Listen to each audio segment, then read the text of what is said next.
श्री शिवाय नमस्तु भयम। दोस्तों, जैसा कि आप सभी लोग जानते हैं कि 21 जनवरी 2026 यानी बुधवार को पड़ रही है माघ महीने की शुक्ल पक्ष तृतीया तिथि। और दोस्तों, यह वह तिथि है जो माघ महीने में पड़ने वाली सबसे बड़ी तिथि है, क्योंकि यह बुधवार के दिन पड़ रही है, जो बहुत ही खास है। और दोस्तों, आप सभी लोग जानते हो बुधवार तिथि का अगर सबसे बड़ा कोई उपाय है तो वह 5 गेहूं के दाने वाला उपाय है। तो दोस्तों, इस बुधवार तृतीया तिथि के दिन आप लोगों को इस वाले उपाय को जरूर करना है। बहुत सारे लोग होंगे जिन लोगों ने इस उपाय को ना किया हो, मतलब पूरा साल निकल गया, उन्होंने किसी भी दिन इस 5 गेहूं के दाने वाला उपाय को ना किया हो। पर दोस्तों, आपके पास एक आखिरी मौका बचा हुआ है, जो कि 21 जनवरी बुधवार तृतीया तिथि के दिन है। तो इस दिन आप लोगों को इस वाले उपाय को जरूर कर लेना है। भले ही आपने पूरे साल भर इस उपाय को किया हो, पर अगर आपने इस माघ महीने के बुधवार तृतीया तिथि के दिन अगर इस वाले उपाय को कर लिया तो आपको इस उपाय को करने का वो फल मिलेगा जिसकी आपने कभी कल्पना भी नहीं करी होगी। इसीलिए आप लोग इस वाले उपाय को एक बार जरूर कर लेना, ताकि आप लोगों के हाथ से यह मौका ना जा सके और आपको इस उपाय को करने का फल मिल सके। दोस्तों, यह उपाय पंडित जी ने अपनी अभी की ही शिव महापुराण की कथा में बता है, जिस उपाय को आज हम आपको बहुत अच्छे से समझाने वाले हैं। इस वीडियो को देखने के बाद इस उपाय को समझने के लिए आपको कोई और वीडियो को देखने की जरूरत नहीं पड़ेगी। तो चलिए दोस्तों, उपाय को शुरू करते हैं। देखिए, ये इस माघ महीने के बुधवार तृतीया तिथि के दिन ये इतना खास होता है, इतना महत्वपूर्ण होता है। देखा गया है कभी कभी बड़े बड़े पूजा पाठ अनुष्ठान से जो मनोकामना पूर्ण नहीं होते, वो माघ महीने के बुधवार तृतीया तिथि के दिन एक छोटे से उपाय करने से ही आपकी मनोकामना पूर्ण हो जाती है। और बहुत सारे लोगों ने इस उपाय को किया भी है और उनको इस उपाय को करने का फल भी जरूर मिला है। अगर आप लोग भी इस उपाय को करना चाहते हैं तो आप इस उपाय को पहले अच्छे से समझ लेना, सुन लेना, उसके बाद करना, आपको इस उपाय का फल जरूर मिलेगा। और इस उपाय को कर लेने से आपके घर में चाहे किसी भी प्रकार दुहक और समस्या क्यों ना चल रही हो, आपको उसका कारण भी नहीं पता है कि भाई ये समस्या किस कारण से चल रही है, उसका कुछ भी कारण हो सकता है, जैसे पितृदोष हो सकता है या किसी भी तरह का मंगल दोष भी हो सकता है। तो इस दिन आप लोगों को ये वाला उपाय कर लेना है। ये एक ऐसा उपाय है जिस उपाय को अगर किसी विशेष दिन पर किया जाए तो भाई उस विशेष दिन का जो है वह तो हमें मिलता ही मिलता है। पर हमने उस दिन पर इस 5 गेहूं के दाने वाला उपाय को किया है तो हमें उससे भी बड़ा फल मिलता है, और फल बहुत जल्दी मिलता है, क्योंकि आप इस उपाय को बहुत ही बड़े और विशेष दिन पर कर रहे हो। तो चलिए अब उपाय के बारे में बात करते हैं, लेकिन उससे पहले आप लोगों को यह जानना आवश्यक है कि आखिर यह उपाय किस समय करना है, किसको करना है और कैसे करना है। तो चलिए हम आगे आपको वीडियो में एक एक करके बता देते हैं। लेकिन उससे पहले अगर आप लोग हमारे चैनल पर नए हैं तो हमारे चैनल को सब्सक्राइब कर लेना, इस वीडियो को लाइक करके कमेंट बॉक्स में श्री शिवाय नमस्तु भयम ओम नमः शिवाय जरूर टाइप कर देना। तो दोस्तों, इस 5 गेहूं के दाने वाला उपाय को हमें इस बुधवार तृतीया तिथि के दिन कैसे करना है, किसको करना है, किस समय करना है और कहां पर करना है, ये सारे सवालों के जवाब आपको इस वीडियो में मिल जाएंगे। और जो ये वीडियो देखेगा भाई, उसको 5 गेहूं के दाने वाला उपाय जरूर करना चाहिए, क्योंकि इस दिन 5 गेहूं के दाने का भी ही बड़ा और विशेष महत्व होता है। और जब बात आ जाए 5 गेहूं के दाने की, तो यह सोने पर सुहागा वाली बात हो जाती है, और यह एक बहुत ही बड़ा उपाय हो जाता है इस बुधवार तृतीया तिथि का। तो अब दोस्तों, इस 5 गेहूं के दाने वाला उपाय को आखिर करना किसको है, सबसे पहले हम लोग वो बात जान लेते हैं। तो देखो, घर की जो बड़ी माताएं बहनें होती हैं, उन माताओं बहनों में से कोई भी एक बड़ी माता बहन इस वाले उपाय को कर सकती है। और अगर आप चाहें तो अपने घर में से सभी सदस्यों को भी इस उपाय को करवा सकते हैं। अगर किसी व्यक्ति की खुद की कोई मनोकामना है, खुद की कोई दुख और परेशानी है जो कि वो अपने लिए ही करना चाहता है, इस वाले उपाय को तो वो खुद अपने लिए भी कर सकता है। बाकी अगर कोई घर में से ऐसा है जो कि अपने पूरे घर परिवार की सुख और शांति के लिए ये वाला उपाय करना चाहता है, तो भाई वो भी कर सकता है, उसमें भी कोई दिक्कत वाली बात नहीं है।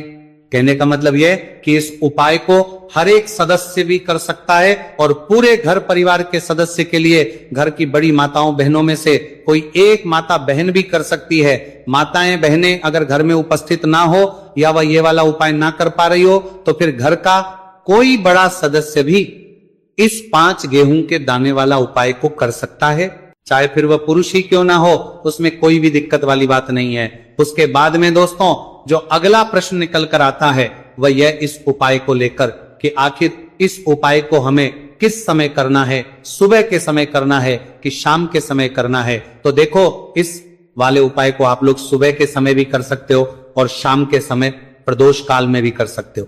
अब अगर आप पूछो कि भाई साहब सबसे उत्तम समय कौन सा रहेगा इस 5 गेहूं के दाने वाला उपाय को करने का, तो हम आपसे बस यही कहेंगे कि इस उपाय को आप सुबह के समय करेंगे तो ज्यादा बेहतर होगा, बाकी अगर के समय भी करेंगे तो भी अच्छा होगा, उसमें कोई भी दिक्कत वाली बात नहीं है। तो अब दोस्तों जो अगली सबसे बड़ी और महत्वपूर्ण बात आती है वो ये आती है कि सुबह अगर हम उपाय को करेंगे तो हमें कितने बजे से लेकर कितने बजे तक के बीच में करना है, और शाम के समय प्रदोष काल में करेंगे तो हमें कितने बजे से लेकर कितने बजे के बीच में करना है। सुबह जितनी जल्दी हो सके आप उपाय को करने की कोशिश करना, बाकी किसी कारणवश लेट भी हो जाओ, थोड़ी देर भी हो जाए तो 10 या 11 बजे तक भी आप उपाय कर लेना, पर 12 बजे से ज्यादा देरी ना हो, ठीक है, इस बात का ध्यान रखना।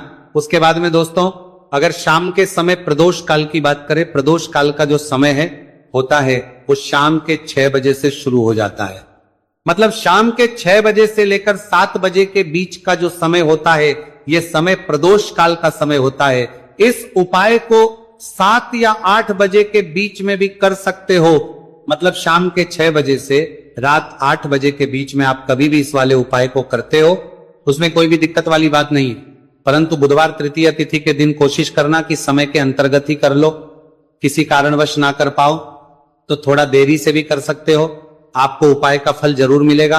देखिए, गुरुदेव ने बताया है कि जो प्रत्येक महीने पंचमी की तिथि आती है वह हमारे जीवन से सारे संकटों को दूर करने के लिए बहुत ही खास होती है।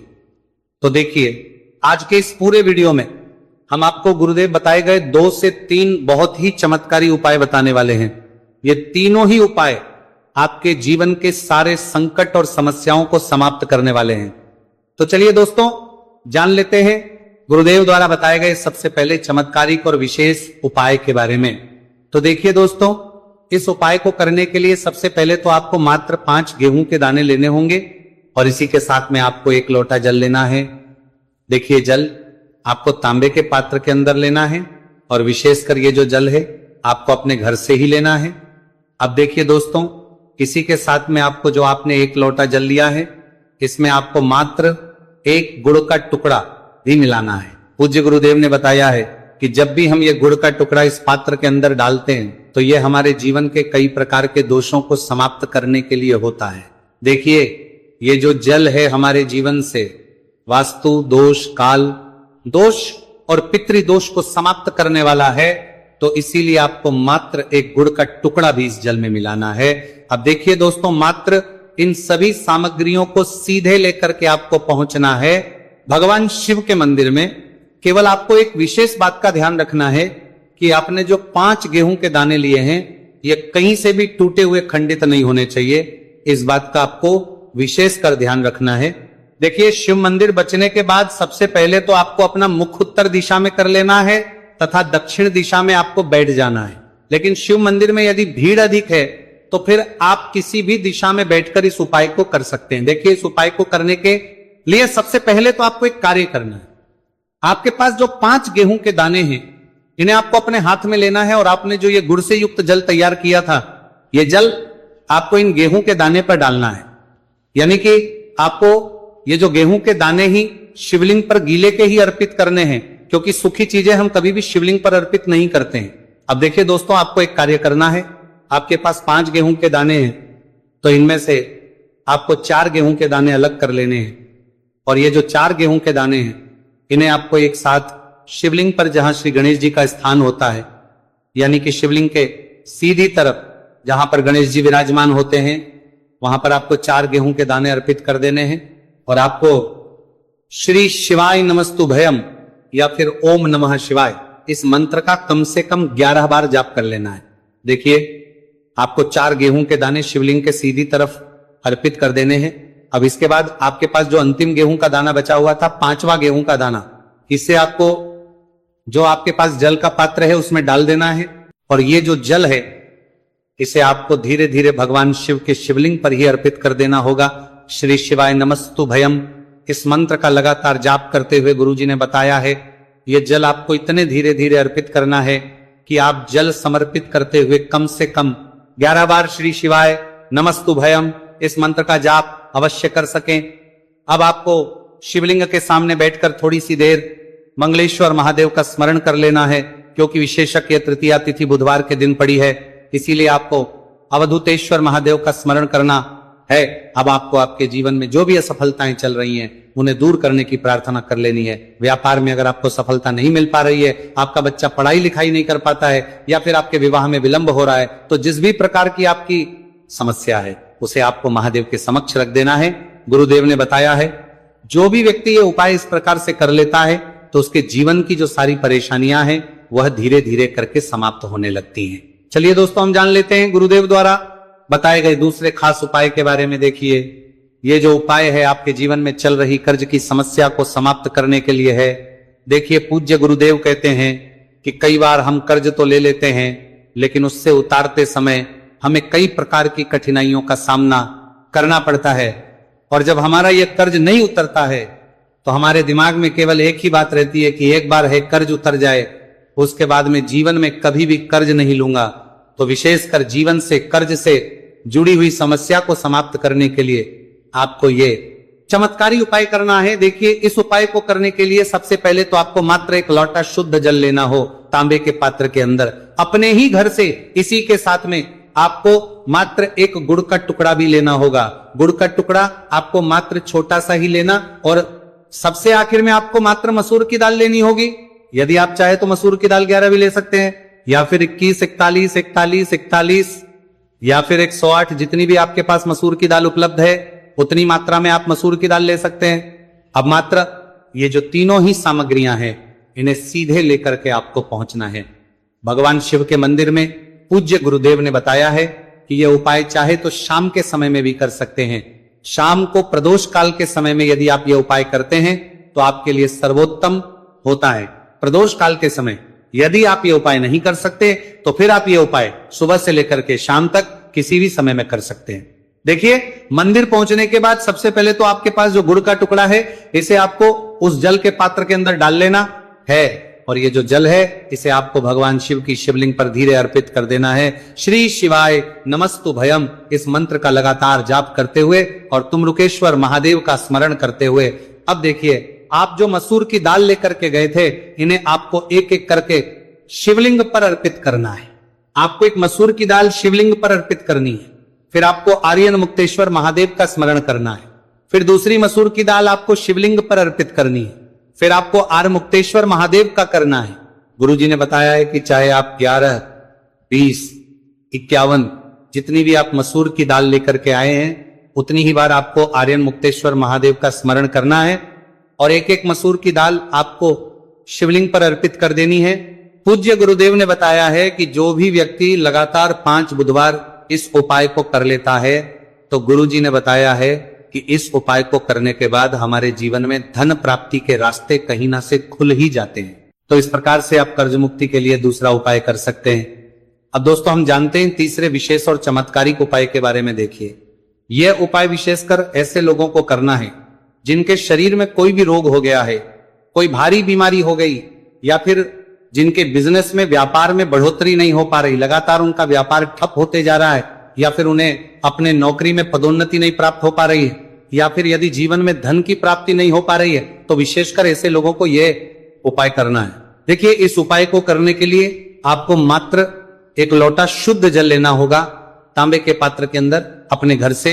अब देखिए, इसी के साथ में आपको मात्र 5 बेलपत्र लेनी है। देखिए, यदि आपको बेलपत्र प्राप्त नहीं हो पाती है तो आप शिवलिंग पर चाहिए हुई बेलपत्र को पुनः शुद्ध जल से धो करके उनका उपयोग कर सकते हैं, लेकिन आपको ध्यान है कि जो बेलपत्र है वह कहीं से भी टूटे हुए खंडित नहीं होनी चाहिए। तो देखिए, आपको मात्र ये जो दोनों ही सामग्रियां हैं इन्हें लेकर के पहुंचना है भगवान शिव के मंदिर में। यह उपाय भी आप सुबह से लेकर के शाम तक किसी भी समय में कर सकते हैं। देखिए दोस्तों, मंदिर पहुंचने के बाद सबसे पहले तो आपके पास जो 5 बेलपत्र हैं, इन 5 ही बेलपत्र की डंडी को आपको पकड़ करके और शिवलिंग पर जहां श्री गणेश जी का स्थान होता है वहां पर आपको ये बलपत्रियां स्पर्श, आपको ये बलपत्रियां रखनी नहीं है, केवल आपको टच करवानी है। आपको पांचों बेलपत्र को एक साथ स्पर्श करवानी है। बेलपत्र को स्पर्श करते समय आपकी जो भी मनोकामना हो, चाहे आपको व्यापार, चाहे आपकी व्यापार से जुड़ी हुई कोई भी मनोकामना हो, या फिर आपकी नौकरी के लिए, या फिर आपकी अपनी किसी भी प्रकार की मनोकामना हो जिसके लिए आप ये उपाय कर रहे हैं, तो उस मनोकामना की पूर्ति के लिए आपको प्रार्थना कर ले हैं। और ये जो बेलपत्र है, इन आपको श्री गणेश जी वाले स्थान से उठा करके सीधे शिवलिंग पर अर्पित कर देनी है। देखिए, पांचों ही बेलपत्री आपको इस प्रकार से अर्पित करनी है कि जो चिकनी साइड है वो शिवलिंग से स्पर्श रहेगी, डंडी वाला भाग जलाधारी को रहेगा। इस प्रकार से आपको ये 5 ही बेलपत्रियां शिवलिंग पर अर्पित कर देनी है।